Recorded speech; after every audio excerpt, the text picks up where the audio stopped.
Falling in love again, she sang, never wanted to. She couldn't help it. It was 1930 in Berlin. Picture was The Blue Angel with the great German star Emil Janning, and made by the already world-famous Joseph von Sternberg.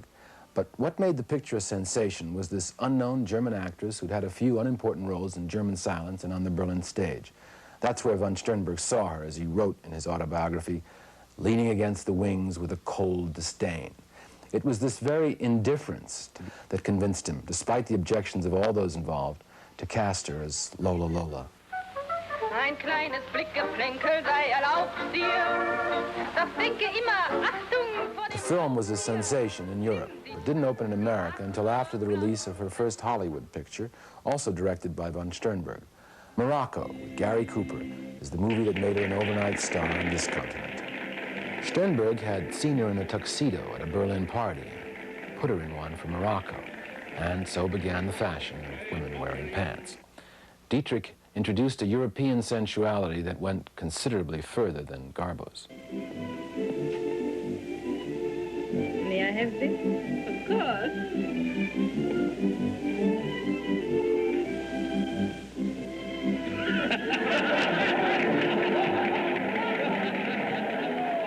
Dietrich and von Sternberg made 7 extraordinary pictures together, only a few of which are available at the moment. One of them, Blonde Venus, featured a very young Cary Grant.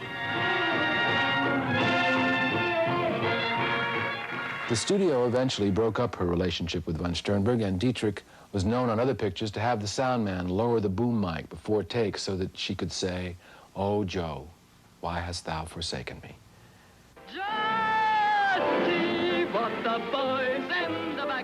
Her career foundered for a while, but when she was offered the role of a saloon singer in a Western and decided to turn it down, it was von Sternberg who advised her to take it, and her comeback was assured.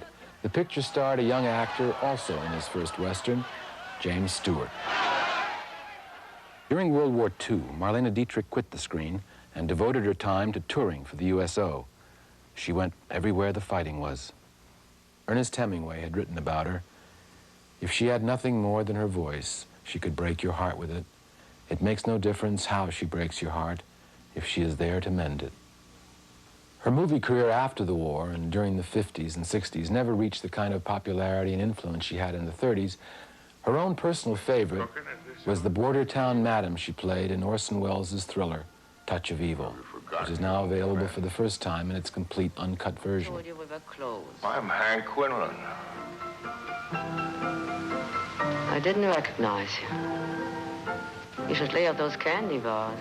That Marlene really liked her performance in this film is a rare thing. She puts down nearly everything she's ever done. "I looked so good in that dark wig," she told me. It was very funny, she said, because she had been crazy about Orson in the 40s when he was married to Rita Hayworth and they were touring his magic act. They were great friends, she said, but nothing. Because Orson doesn't like blonde women. He only likes dark-haired women. And suddenly, she said, when he saw her in this dark wig, he looked at her with new eyes. Was this Marlene? Come on, read my future for me. You haven't got any. Marlene's last line in Touch of Evil is justly famous. She told me once, "I think I never said a line so well. I don't know why." But perhaps it was because she, too, had learned from harsh experience that easy judgments are the most destructive of all. He was some kind of a man. What does it matter what you say about people?